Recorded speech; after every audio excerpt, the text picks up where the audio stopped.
Hey guys, I got a new laptop. It's the Asus Tuf fx505dt, and I just thought I would make a review on it. This isn't gonna be a in-depth like gaming review showing FPS and stuff.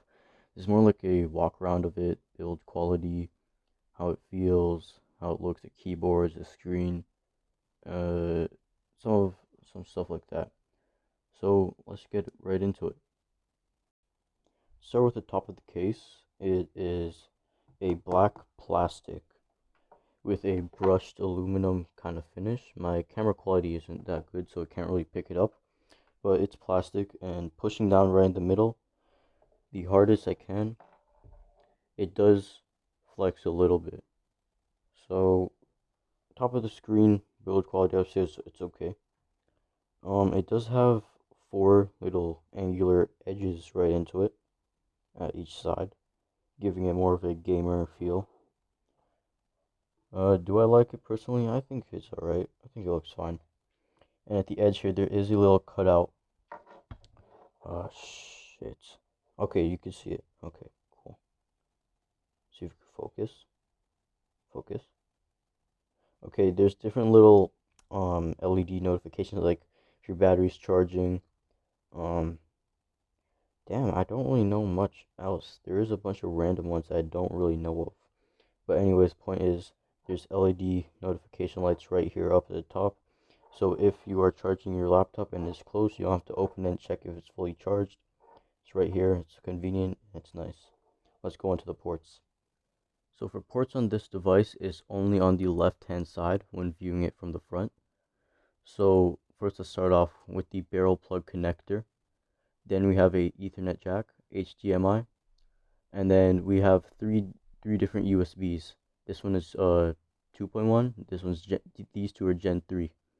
So if you buy this laptop, make sure to plug it into these two to get the faster connection speeds and data transfer speeds. This one is going to be a little bit slower. So yeah, these two are the ones you're going to want to plug it into. Then the next one, we have a headphone jack. This is mic and audio. So there's no like individual jack for microphone and audio. So that's just something to think of. Honestly, Mike's ports on this isn't very good.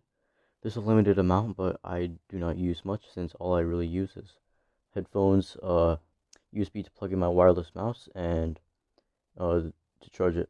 So let's go ahead and look at the front and the back and the other side.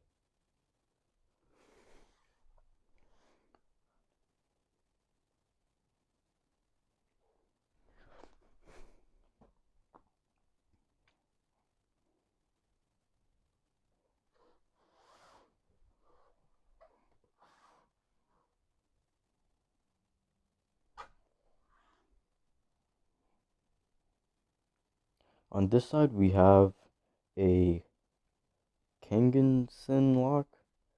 Yeah, I don't really know how to pronounce that. And yeah, no ports on this side, just that lock. And we do have a speaker grill on the left and right side. It is red on this one, but yeah, it's not on the bottom, so the sound won't get muffled. It's very clear.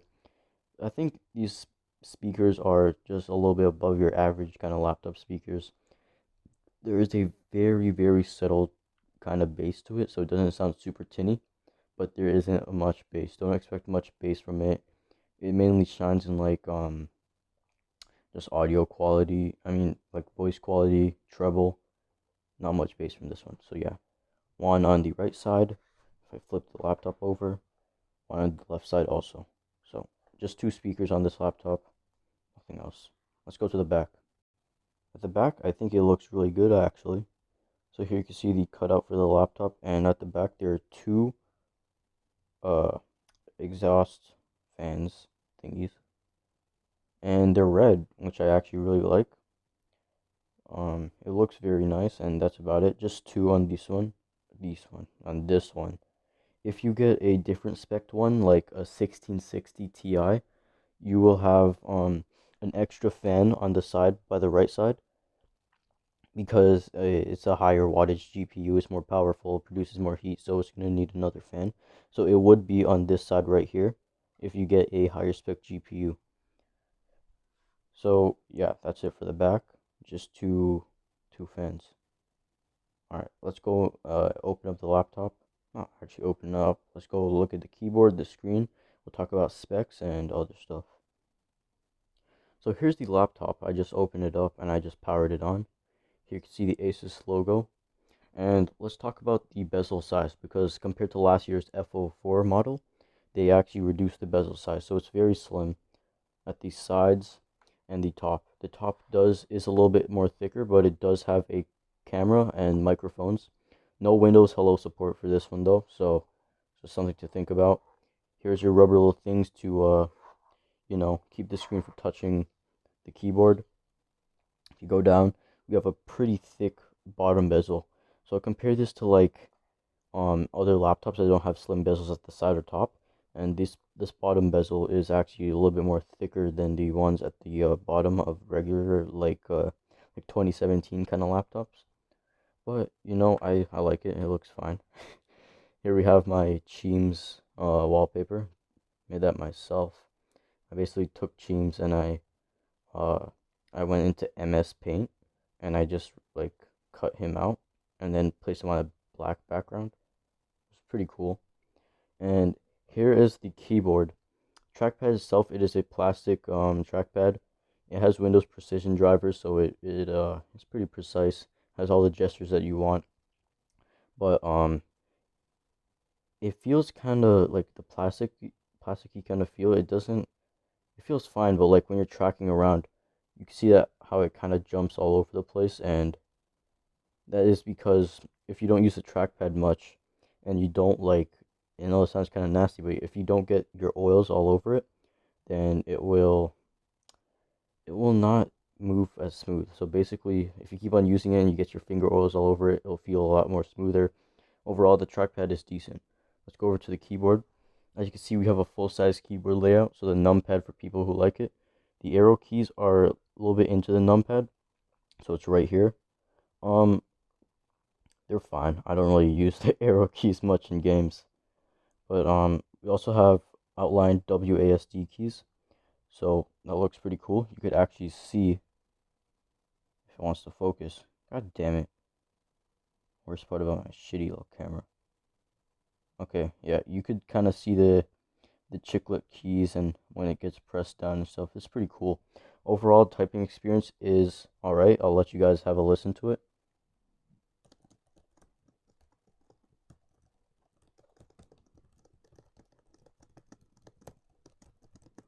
So yeah, it's pretty clicky, pretty tactile. It does have a little bit of travel, and overall, it's not super sturdy because when I press down in the middle, there's a little bit of flex. You can't really see it on camera, but when you're typing and you're pressing down, sometimes like near the middle, the keyboard will kind of just press down, so it feels a little flimsy. In gaming though, that doesn't really bother me, and I don't really feel it, or not, neither does it affect me. Over here we have a little, I think this is an intake fan. I'm not too sure what this is. Uh, I was, I'm assuming this isn't an exhaust fan because I put it over when it's heated up and it's gaming, and I didn't feel any heat getting uh pushed out through it. So I think it's just an intake fan right here. Uh, let's show you guys. This also is a RGB keyboard. No layer. This isn't individual keys or kind of zones. It's just all one color. So I'll show you guys different kind of colors. Okay, so Asus has this app called Armory Crate pre-installed. They have different kind of stuff like switching the modes. Let's show you guys that first. So if you go to Home tab, you can see different little ones. There's silent. What the hell? Performance. There's supposed to be a different mode. Not only silent and performance. There's supposed to be a turbo mode. I do not know where the turbo mode went. Seems to be a little glitch or something. It's not good. Anyways, what turbo mode does it overclocks the memory and core clock of the GPU. So you get a little bit better performance, and it's pretty cool. Yeah, you get a little extra performance. If you're gaming, I recommend going turbo mode because it ramps up the fans to the max RPM, and it's not too loud, honestly. So I would recommend gaming in turbo mode. Silent mode, I forgot to tell you, it does limit the TDP, or the wattage of the CPU. So if you're going to game in silent mode, you will get lower temps and more silent fans, but your FPS will decrease quite a good amount. So if you go over here into device and then click on system, we could go into lighting, and now here we have different lighting effects. So we have static, which is just one solid color. Right now it's at red. I could switch it. Let's see. Let's go nice dark blue. You can see it's blue right now. It doesn't look too bright because I have my lights on. I have to record with this. I cannot record in dim lights or else it'll look like absolute shit. So that's blue. That's static color. You could change it to any color you want. Breathing, you could change the speed of it. So let's say I want a medium speed, and here we can see it breathes in and out. Lights come on and then it comes off. So that's pretty cool. Next we have strobing, which is kind of like breathing, but it's a little bit more rapid. Probably give you an epileptic seizure though, so be careful with that. Then you have color cycle. You could adjust the speed right here. Slow, I usually like to set it to medium. Fast, I'll show you guys fast though. You can see fast, it swaps through all the colors very fast. I think medium is the best way to go, so you don't give yourself a seizure again. But yeah, RGB keyboard, pretty cool. I did find that the function keys above here are a little bit more dimly lit, and it's not fully lit evenly. Especially this F9 key right here, I think is giving me some problems where it's kind of out of tone. It's a little bit too bright. When I put it to like purple, it would be like pink.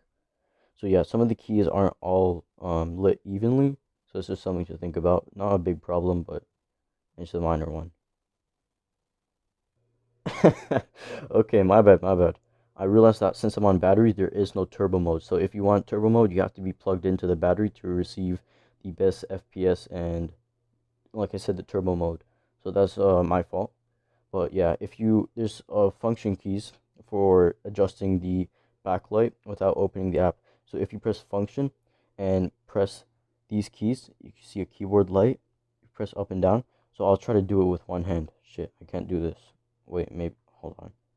See if I can use my pinky finger right here. So I'm pressing function and I'm pressing that arrow key down. Now you can see there's three different levels of lighting. So now it's off. Turn it on, it's kind of dim. Turn it on, this is the second setting, and this is the brightest. So that's pretty cool. Next function key you could do is press down function and F5. You can see the little fan icon. So if you press it, it'll swap through. Now it's on performance mode. And it's on silent. If it was plugged in, there would have been a turbo mode too, but I'm not plugged in right now. So, yep, that's function keys for the keyboard. Also, another thing, the spacebar isn't lit up. I don't know if that's a problem of mine or something. Maybe someone could tell me in the comments.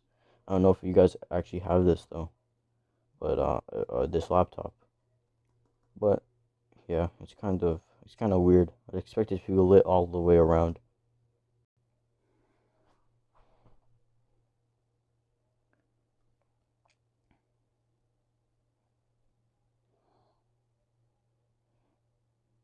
Shit, I was recording. God damn it. Anyways, so overall with this laptop, I think it's pretty good. I like it a lot. And oh, let me tell you guys the model I got. This is Ryzen 5 3550H. So it's the gaming version of the Ryzen 5, meant for gaming laptops with a higher TDP, I think 35 watts, with a 1650 GPU. Overall, this combination in games is pretty good. I could play Apex Legends at all the highest settings. I'm still getting around 70 to 80, around 60 to 80 FPS. I never dipped below 60 though, so that was pretty good. If I put it all the way to low, I'm getting around 100 to the max 144 FPS, which is the max cap in Apex. CS:GO runs pretty good. Expect around 150 FPS average. Minecraft runs pretty good also. You could expect like a 160 FPS average. Also, this laptop comes with one stick of RAM, so you definitely got to upgrade to dual channel, because without it, it will definitely bottleneck the performance. You definitely need dual channel RAM in any kind of gaming laptop, or else you will not get the performance you should be getting. So overall, I like this laptop a lot. It's pretty good. Only real problem about it is the cooling from below. Would I recommend this laptop to anyone? I mean, if it's at a good price, I think you should definitely pick this up. It's a good laptop, and thermals could be just a little bit improved by just new thermal paste. Maybe if you're willing to mod the case and get a little Dremel and like drill out the little holes, you could do that, I think. That would probably work. I'm not really gonna do that though. So yeah, the screen is very good. I like it. It's only 60 hertz. There's a 120 hertz option too. I'm not sure about the delay on this. It's definitely not 3 milliseconds. I don't really know what it is. It doesn't really bother me though. I can't really tell. Yeah, this is a good laptop. I like it. Maybe I'll release a FPS and benchmark review with temperatures too. You guys just gotta let me know if you want to see that. Sorry if it's so blurry. All right. Thanks for watching this review. It was pretty long, but this was a walk around and stuff of the Asus Tuf fx505dt. Maybe I'll make more videos on this sooner about more problems I've faced in software and whatever. Alright, thank you guys for watching. Please subscribe, like. If you didn't like it, dislike it. I'd probably kill myself though, so don't do that. Thank you guys for watching. See you guys.